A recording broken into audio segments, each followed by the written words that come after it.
Team Fortress 2. Another very weird game. Hello everyone, my name's Stonesy Boy and welcome back to Stonesy Reads. I'm sorry if my voice sounds a bit agitated, but I've been trying to record this one intro for 40 minutes. Actually, that's a lie, for 3 hours. But things keep happening to stop me. So let's pray to our ever-loving God, Jesus Hartwell Heisenberg Christ, that this recording actually goes, shall we? Holding onto his scooter, Drew looked across the yard. Samantha stared back at him, as if he was a bull about to charge her. Drew waved. "I see you at school a lot, and I just thought I'd say hi. I'm Drew." Samantha glanced at her. She suspected a trap. Susie wanted to go to her side and encourage her to talk to the kid, but Samantha would hate that, so Susie stayed hidden and watched. Drew scratched his nose, and the scooter fell over. He bent to pick it up. "Hi," Samantha said. Drew straightened, grinned. Samantha held the rake like a weapon. Susie didn't think that looked very friendly. "Go over to him, Susie," hissed at her sister. Samantha ignored her. Susie knew listening to someone else's conversation was rude, according to her mother, so she ran over to the side yard and started talking to the bedraggled plants of the flower beds. Would they tell her why her mom was ignoring them? Samantha wished the boy would go away. She also hoped that he would stay. He was cute. But was he being nice or just messing around with her? Drew stepped closer so he was right at the edge of the sidewalk. I was really sorry about what happened to your sister." Samantha looked down and she managed to mumble, "Thank you." She took a tentative step toward the sidewalk. Drew looked at Samantha, and then she looked up at the house. He lowered his voice. "Do you ever see her?" Samantha went still. She felt blood rush from her face, and she gripped the rake hard it hurt. Drew dropped the scooter and took several steps into the yard. When he opened his mouth, the words tumbled out to pass. They piled up on each other. "I'm not trying to be mean, and I'm not making fun. Really, I just happen to believe in ghosts. And I think people who die can stay around if they want. I had a uncle who died. I saw him the night he died. And then he came back a couple years after that. He was waiting for my dad to forgive him or something. I think ghosts hang around is something you know. So I was just asking. I didn't mean to upset you." "Dinner's ready in 5, Samantha's mom called from the porch. She didn't notice Drew. Samantha had no idea what to say, and she said, "Okay," then turned around and headed inside. "Bye," Drew called. Samantha couldn't go to sleep because she kept thinking about Drew, about what he'd say, thinking about how Drew was kind of nice, thinking about what he said was not. His words bounced around in her head. Ghosts hang around if they want something. A faint snick and swish came around from the downstairs. Samantha sat up. She knew exactly what that sound was. Would she go down or wait? The tremors had always started at the sound began. Her feet scrambled up to her legs. Ignoring them, she jumped out of bed, padded across the room, and into the hall. No sound came from her mom's room. Nothing from downstairs either. But it was a cold draft. Was it a cold draft? Samantha clenched her jaw and forced herself down the stairs. At the bottom, she paused and then tiptoed through the dining room and peered into the kitchen. As she knew it would be, the back door was standing wide open, and now she could hear another noise coming from the porch. Thud, tap, thud, tap. Moaning, she pressed through her terror. She ran through the kitchen and slammed and locked the back door, and then she sprinted as fast as she could back up on her bed. Once there, she tried to convince herself that making everything up. In all the months she was been seeing her, Rhonda had never put her back on Samantha before. Was this some kind of test? Samantha frowned and tried to figure out what was going on. She looked around the room. It was plain and neat, and kind of room Samantha liked. All it was a thick tan rug. Rhonda's listening chair, a cream-colored plush chair with a low back and fat arms, a tan and cream-striped sofa, a child-sized wood table next to a trunk because it was extended out from the house, like a box, hovering 2 feet off the ground. 3 of the box's sides were glass. A long sigh from Rhonda made Samantha blink, and Rhonda finally swiveled back to face her. "I'm sorry," Rhonda said. "I've been trying to figure something out." A crinkle between her thick black brows was unusual. Rhonda didn't frown. Mostly she smiled too much, in Samantha's opinion. It wasn't normal, especially for someone who listened to all the people's problems all day. "I like figuring things out," Samantha said. "I know you do," so Rhonda brushed back her long black hair. Samantha stared at Rhonda's big brown eyes. "So what are you trying to figure out?" she asked. "I'm trying to figure out how deep your mom from sending you to someone else." Samantha jerked up her head. "Why does my mom want to send me someplace else?" "Because you're not making progress with me." "What's that mean?" Rhonda leaned forward. "Samantha, I know something is stuck in your head. A thought, a belief, something you keep is thinking trapped there in your brain, and you're not letting it out. Rhonda was right, but Samantha didn't tell her that. Samantha stared at her neatly tied navy blue sneakers. She liked things to be in the right places. She didn't like messy. Change was messy. Therapy was messy too before she'd start seeing Rhonda. Her mom had taken her to two other people who were there to help her. Both had wanted her to play in a messy pile of toys in a messy room. She begged her mom not to make her go back. Finally, her mom brought her here. She didn't love it here, but she didn't hate it either. Rhonda was different. This room was different. Samantha was okay with them both. We had a fight, she said. She had to tell Rhonda was stuck so her mom wouldn't make her go someplace else. You and Susie? Samantha nodded. Okay, Rhonda scribbled on a notepad. It used to be bug Samantha, the scribbling, but she got used to it. It was about Gretchen? Who's Gretchen? The doll my mom said we had to share. Whose doll was it? Mom gave it to both of us, together. Samantha rolled her eyes. I hated it. I wanted mine to be mine. I don't want to take Susie's stuff, so I should have my own stuff. Okay, but Mom said we should share.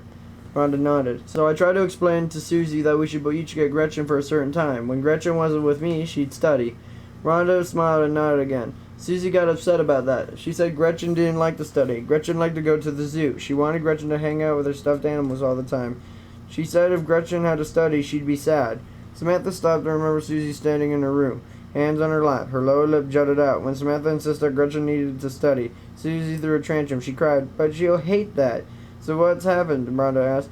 Samantha swung her legs. When I tried to put Gretchen in front of a book, Susie grabbed her and ran off. She what? Samantha counted her breath the way Rhonda taught her. It was supposed to help with the feeling that bugs were crawling up her leg.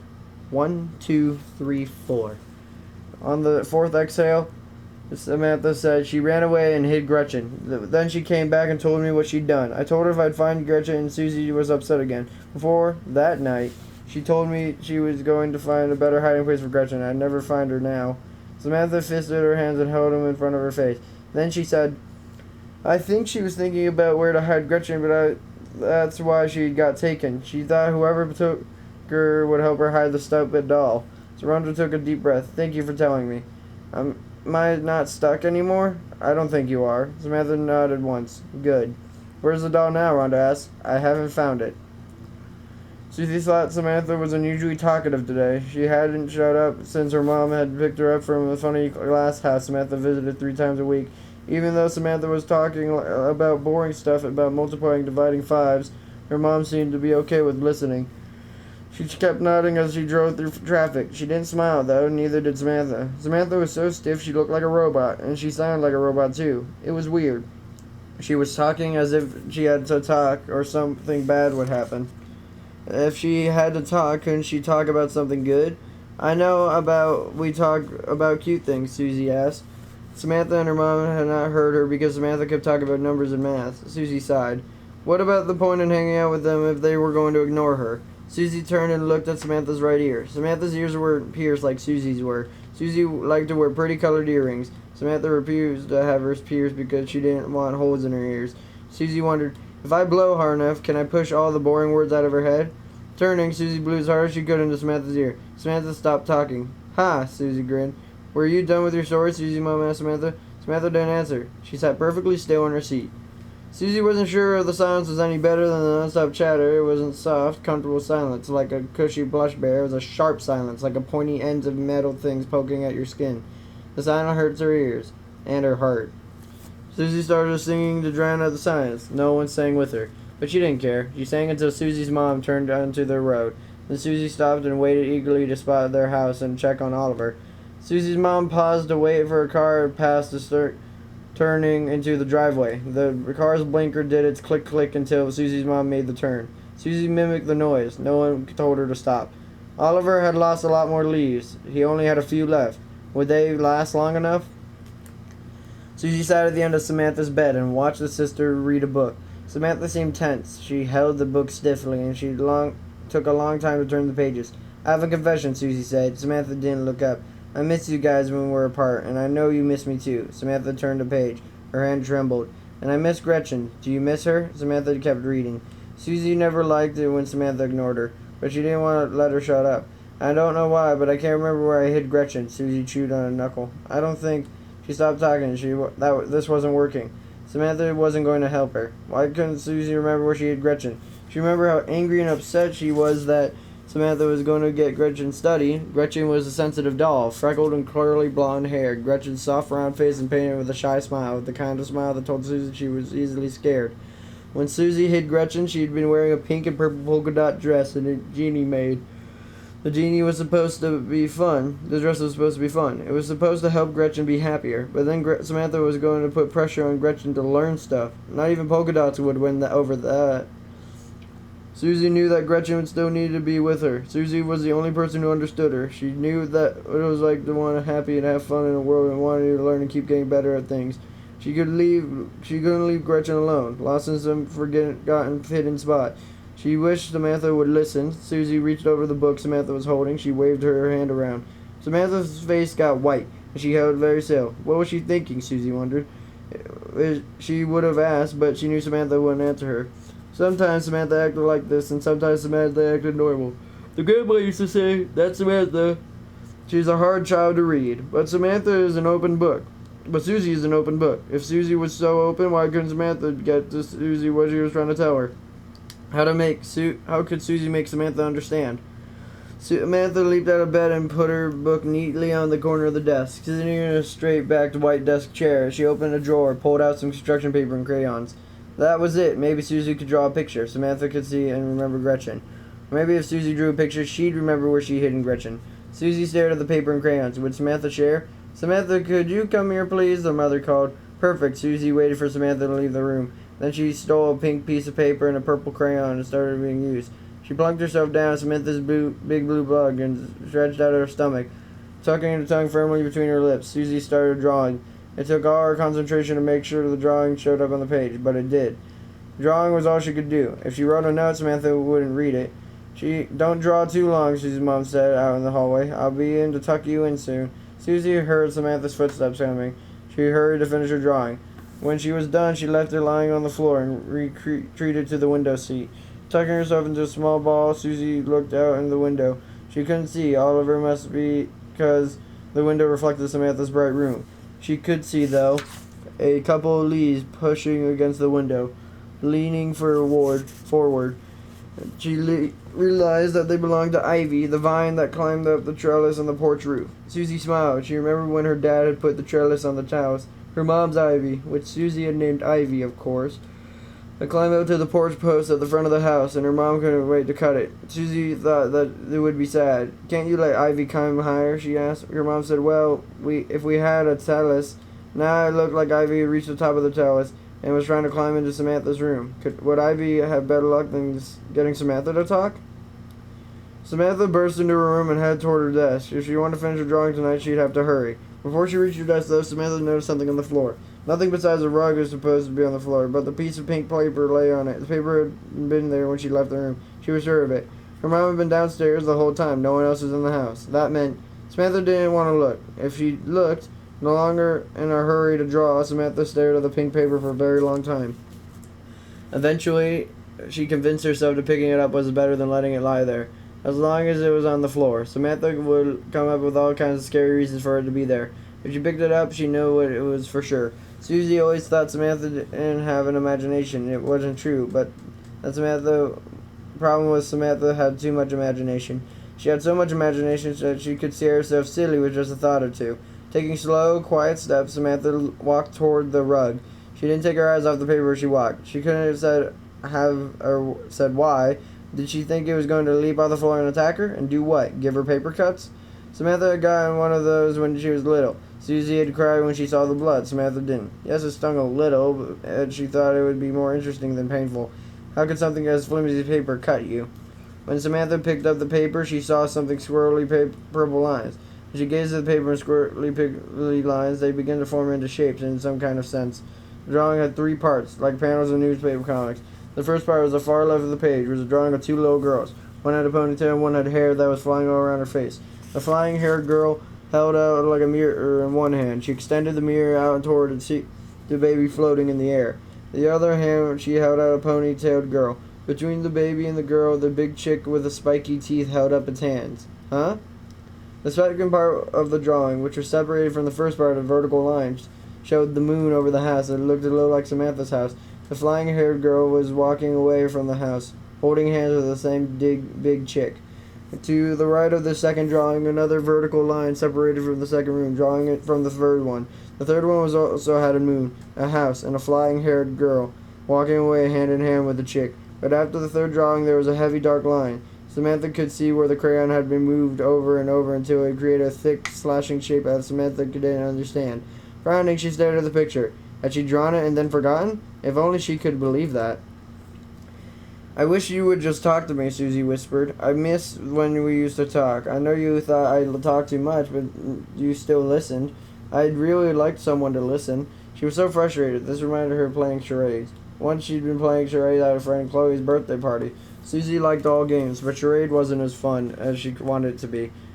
She thought she was going to be clear and acted out clues, but no one got when she was trying to make them see.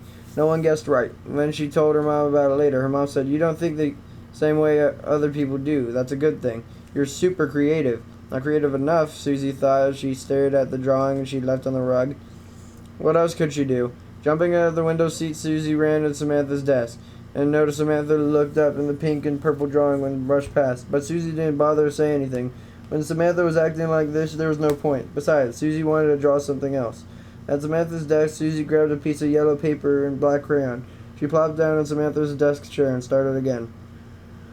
Samantha had felt the air shift, but she didn't want to think about why it shifted. She also knew somehow that she couldn't turn around. Samantha covered her mouth in her hand so she wouldn't giggle. Samantha wasn't normally a giggler. Well, sometimes her dad could get her to giggle by tickling her, but this wasn't a tickle giggle. This giggle came from a terrified place inside her, a place where she was hysterical. That was a word her dad often used for her other mother before they left them all. Samantha didn't want to be hysterical. He counted her breath, and then she did in therapy. 1, 2, 3, 4. The air in Samantha's room had become thick and sticky like molasses. Samantha didn't know what would make the ear feel like molasses, but it didn't feel right to be inside of the air like that. She had to get out of there. So, leaving the drawing when she found it, she started to run from the room. By the doorway, she stopped. Something was lying on her desk. Another drawing? Samantha winced and shrank away, and she couldn't remove her gaze. It was the first drawing, but this one had 3 boxes. The first came the flying-haired girl who was walking away from the front door of the house. The moon was thin silver, like kind of moon Samantha had seen previous night. In the second box, the same girl was walking away on the same door, but the moon was a bigger silver. And then, in the third box, the girl hadn't even been there. This box just showed the house's door and an even bigger moon. "Are you ready for bed?" Samantha's mom called. Ignoring the weird air of the room, Samantha gathered the drawings and shoved them under their covers. She looked at them later, by flashlight. Susie usually waited until her mom left to crawl into bed with her sister, but tonight was different. She didn't want to waste a second being apart. Curling up from the window side of Samantha's bed, Susie watched Samantha go into her funny bedtime ritual. First, Samantha had to sit at her desk and write at least a paragraph in her diary. Then she would go across the hall to the bathroom to brush her teeth. Then she had to pee. Then she had to drink half a glass of water. "That would just make you have to go pee again," Susie had told her sister one night. Samantha was just stuck out her tongue. After the water, Samantha touched her toes 4 times. She brushed her hair 50 times. Then she went to her doll bin and said goodnight to her dolls. Then she got in bed. None of these things were funny by themselves, but the way Samantha did them all the way every night in the same order was funny, at least to Susie. Tonight, the routine was a tiny bit different because Samantha got her small flashlight from her nightstand drawer. When Samantha slid under the covers, she pushed the flashlight under the covers like the drawings she stuffed under there, and the drawings crinkled. Susie listened to them rustle as Samantha shoved them further down when she arranged herself, sort of like a sleeping princess. Finally, she called out, "I'm ready, Mom." Susie studied Samantha's profile while they waited for her mom to come into the room. Samantha had a little bump on her nose, about halfway up from the rounded tip. Susie liked that bump. Susie didn't have a bump, and she thought bumps made noses interesting. She also liked the little checkmark-shaped scar under Samantha's right eye. Susie did have a scar, but hers was hidden under her hair, at the top of her forehead. Susie got her scar because she was doing something she wasn't supposed to. Samantha got her scar because Susie was doing something she wasn't supposed to. Susie loved to climb on things when they were little. One of her favorite things to do was get up on the porch rail and try to walk all the way around the house on it. She was good at balancing on a rail, but climbing around the post it held up to be hard because her arms were so short to wrap around them. She fell a lot, usually landing on her mom's flower beds and getting in trouble. Her mom was super serious about her flowers. One day, while Susie was brushing off the dirt from her latest fall, Samantha said, "There's a better way to get around the post." "Who says?" "I say." "How do you know?" "I just do. And now how to do it, too." "Okay, then show me," Susie said. "No, Mom said not to get up there." "Well then, why did you say that?" "Because there's a better way." "But if you're not going to show it to me, who cares if there's a better way? You're just going to be a know-it-all." "I'm not." R2. The girls faced off next to the yellow begonias that at the side of the house, hands on hips, and they glared at each other, practically nose to nose, even though Susie was a year older. She wasn't any taller than her sister. "I think you're lying about a better way," Susie said. "I'm not lying." "Yes, you are." "No, I'm not." But now they were yelling. "What are you girls fighting about?" their mom called. She was inside the house doing laundry, and Susie wanted her to stay there so they could keep playing. She leaned forward Samantha until they touched noses, and then whispered, "Yes, you are." Samantha made her Pekingese face and said, "Fine." Then she marched around Susie and climbed up onto the railing next to one of the posts. Susie's mouth dropped open. Samantha put her back to the post. "See, all you have to do is around it facing out, not facing in. That way, the weight of your butt doesn't pull you off the railing." Samantha started to demonstrate, but her foot slipped. She lost her grip and fell forward off the railing into the flower bed. Susie had fallen there before, but had just gotten dirty. Somehow, Samantha's face struck a stop of one of the sticks, holding her mom's clematis. Samantha was mad at Susie for days after that, not only because she had to get stitches, but because she got in as much trouble for being on the railing. "It was her idea," Samantha had yelled, pointing at Susie. "You know better than that," her mother said to Samantha. "You don't know anything you don't want to do." She was right about that. "Like now." "Not that story," Samantha was trying to say to her mom. "I want you to read the one about the happy ghost." Susie smiled. This had become Samantha's favorite story lately. Susie's mom looked like she was going to argue, but then she sighed, picked up the top book in the neat pile on Samantha's nightstand. Susie's mom sat on the edge of the bed. Susie wished she could do something for her mom. She looked so pale. No, more than pale. She looked like her skin was turning invisible. Susie could see her mom's veins crawling over her forehead and on top of her hands and arms. They looked like blue worms. The first time Susie had seen veins like that of an old lady, she thought they were worms, and she'd screamed. Alright. So that's that. That's my mouse dying as well. Hello? I'm gonna wake up. Buddy, I can't end the episode without you. Did you die? I think my mouse died. Yeah, my mouse is dead. Well, this is awkward. I'm gonna keep saying, In all seriousness, the lesson we've learned here is... I don't know. There's usually a lesson I teach, but I can't think of one this time. Next time should be... Let's see. What's the final page of this book? 210. Okay, next time's gonna be normal, but the one after next time, on Thursday, next Thursday, is going to be the end of this book, and then next Tuesday, the Tuesday after that will be, yeah. But yeah, next Thursday will be the end of this book, so yippee. Anyways, I hope you guys have a super fantastic, wonderful day. Be polite, be efficient, make sure to like, comment, subscribe, and I'll see you guys next time. Bye-bye!